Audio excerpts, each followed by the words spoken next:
हमारे साथ जुड़ रहे हैं जनार्दन जी। नमस्कार, सवाल पूछिए सर। जी नमस्कार जी। मेरे पास इंडिया मार्ट का 2772 के रेट में 110 शेयर है और KNR कंस्ट्रक्शन का 1060 शेयर है 252 के रेट में। लॉन्ग टर्म व्यू चाहिए मुझे सर। दोनों लॉन्ग टर्म है ना? जी एक एक करके लेते हैं। पहले तो इंडिया मार्ट बताइए राजेश जी।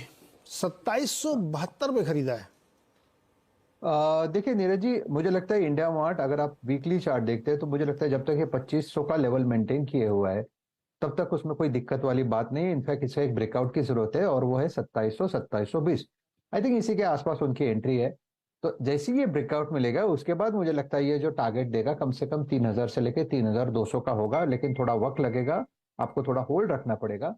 तो 2400 का जो सपोर्ट है और उसको ओवरऑल वोलेटिलिटी देख के मुझे लगता है 2450 का, मैंने 20 सपोर्ट के थोड़े ऊपर मैं स्टॉप लॉस रखने की चेष्टा करूंगा। सो 2450 के स्टॉप लॉस के साथ होल्ड करें।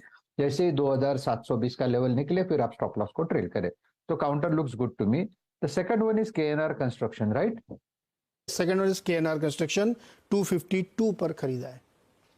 देखिए मुझे लगता है कि फिलहाल तो KNR कंस्ट्रक्शन एक कंसोलिडेशन में है और ये कंसोलिडेशन जो है वो नीरज जी 250 से लेके 260 270 की रेंज में है।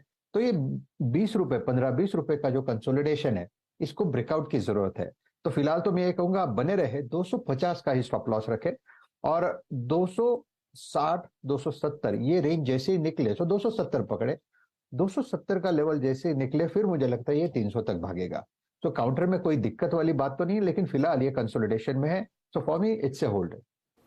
KNR कंस्ट्रक्शन होल्ड करिए, 300 तक जा सकता है, कंसोलिडेशन के मोड में है। अगला सवाल है दिनेश का, अहमदाबाद से।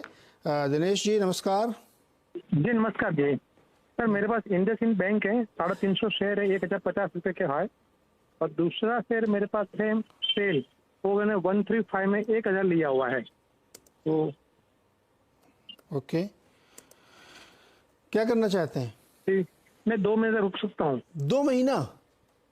हाँ राजेश जी, 2 महीने के लिए इंडसइंड बैंक और सेल। इंडसइंड बैंक, देखिए इंडसइंड बैंक सपोर्ट पे है। मुझे लगता है 1450 और 1430 ये इसका सपोर्ट जोन है। जब तक ये इस जोन को ये मेंटेन करता है तब तक पूरे चांसेस है कि ये 1600 तक जाए, जहां पे आपको एग्जिट लेना है। ये कंप्लीटली 2 महीने का ही व्यू रहेगा। सो अगर आपको पोजीशन मेंटेन करनी है तो आपको 1420 का 1420 का एक स्ट्रिक्ट स्टॉप लॉस रखना पड़ेगा। रही बात स्टील अथॉरिटी ऑफ इंडिया की सेल की, तो देखिए सेल में कल एक फ्रेश ब्रेकआउट मिला, 160 का वो लेवल था।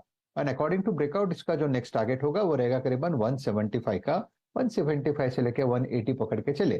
तो जिस तरह से मेटल में मूवमेंट आ रहा है तो मुझे लगता है सेल पे नजर होगी, लेकिन एक स्टॉप लॉस आपको रखना पड़ेगा और वो रहेगा 150।